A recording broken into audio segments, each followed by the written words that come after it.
সদৌ অসম কৰ্মচাৰী পৰিষদৰ আমাৰ এটা আহ্বান আছিলে।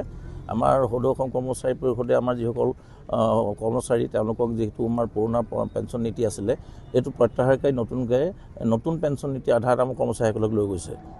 2005 চনৰ 1 ফেব্ৰুৱাৰীৰ পিছত এই আইনখন প্ৰৱৰ্তন কৰিলে। কৰাৰ পিছত আমাৰ পেঞ্চন নীতিটো কমপ্লিট প্ৰত্যাহাৰ কৰিলে, কৰি পেলাই নতুন পেঞ্চন নীতি প্ৰৱৰ্তন কৰিলে। ইয়াৰ ফলত আমাৰ কি হৈছে, যিসকল কৰ্মচাৰী আছে এখেতসকলৰ ভৱিষ্যতটো সুৰক্ষিত নহয়। আচলতে আমাৰ কি হৈছে, উদ্যোগকাল প্ৰায় 30-40 বছৰ চাকৰি কৰি অৱসৰীৰ পিছত যেতিয়া বৃদ্ধ অৱস্থাত হয়, এই পেঞ্চনটোৰ বিনিময়তে আমাৰ তেখেতসকলৰ বাৰ্ধক্য যিটো কাল থাকে এই কালটোত তেখেতসকলে পৰিচালিত হয়। এতিয়া ঘটনাটো হৈছে কি, আমাৰ যেতিয়া পেঞ্চনটো নাথাকে আৰু আমাৰ যিসকল ৰাজ্যিক কৰ্মচাৰীৰ দৰমহা, এই দৰমহাটো আপোনালোকে জানে খুব কম। বিশেষ আমাৰ যিবিলাক অন্য যিবিলাক ভাৰতবৰ্ষৰ যিবিলাক অইল ছেক্টৰ আছে বা প্ৰাইভেট কোম্পানী আছে তাৰ তুলনাত আমাৰ অসম চৰকাৰৰ দৰমহাবিলাক যথেষ্ট কম। গতিকে এই দৰমহাখিনি পোৱাৰ পিছত আমাৰ যিসকল কৰ্মচাৰী তেওঁলোকে ল'ৰা ছোৱালীক ডাঙৰ কৰাৰ পিছত, পৰিয়াল চলোৱাৰ পিছত, চিকিৎসাজনিত খৰচ কৰাৰ পিছলৈ তেখেতসকলৰ হাতত আমাৰ একেবাৰে আৰ্থিক অৱস্থাটো খুব বেয়া হৈ যায়। গতিকে এই বৃদ্ধ অৱস্থাত আগতে পেঞ্চনটোৰ দ্বাৰা আমাৰ বাৰ্ধক্য কালছোৱাত আমি পৰিচালিত হওঁ। গতিকে এতিয়া আমাৰ ডাঙৰ কথা হৈছে যিটো নতুন পেঞ্চন নীতি কৰিলে বা যিটো ইউনাইটেড UPS যিটো নীতি কৰিলে, এইটো আধাৰত আমাৰ পুৰণা পেঞ্চন নীতি আধাৰত আমাৰ যিটো আগতে কৰ্মচাৰীসকলে লাভান্বিত হৈছিলে এইটো নহয়।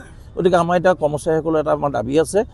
আমি চৰকাৰৰ ওচৰত দাবী জনাইছোঁ যাতে আমাৰ যিটো NPS এইটো প্ৰত্যাহাৰ কৰি পুনৰ OPS প্ৰৱৰ্তন কৰিব লাগে।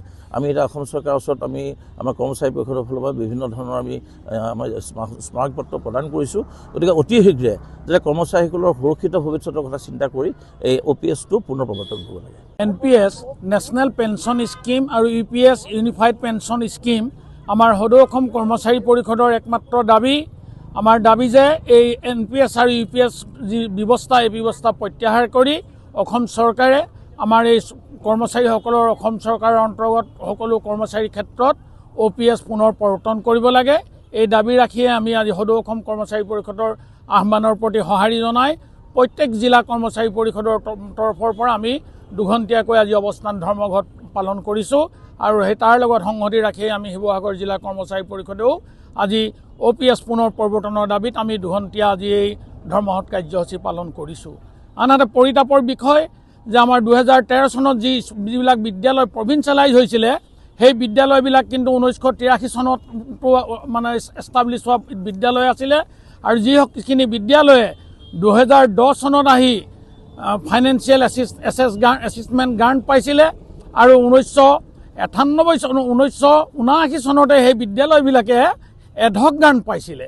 গতিকে তেনেবিলাক বিদ্যালয়কো মানে পুনৰ NPSৰ আওতালৈ নিয়াটো অতি পৰিতাপৰ বিষয়। আৰু আপোনালোকে সকলোৱে জ্ঞাত যে আমি জ্ঞাত, সকলো অসমৰ কৰ্মচাৰী সমাজ জ্ঞাত যে আমাৰ যিসকল জনপ্ৰতিনিধি, এই জনপ্ৰতিনিধিসকলে কিন্তু আমাৰ পূৰ্বৰ যি আমাৰ OPS ব্যৱস্থা, এই OPS ব্যৱস্থাৰ অনুসৰি এতিয়াও তেওঁলোকে পেঞ্চন পাবলৈ মানে ব্যৱস্থা তেওঁলোকৰ চলি আছে। গতিকে আমাৰ সদৌ অসম কৰ্মচাৰী পৰিষদৰ মূল দাবী যে এই NPS আৰু UPS ব্যৱস্থা প্ৰত্যাহাৰ কৰি পুনৰ অসম চৰকাৰে আমাৰ OPS ব্যৱস্থা প্ৰৱৰ্তন কৰাটোৱে আমাৰ লক্ষ্য ৰাখি আমাৰ সদৌ অসম কৰ্মচাৰী পৰিষদে এই আন্দোলনৰ কাৰ্যসূচী চলাই গৈছে।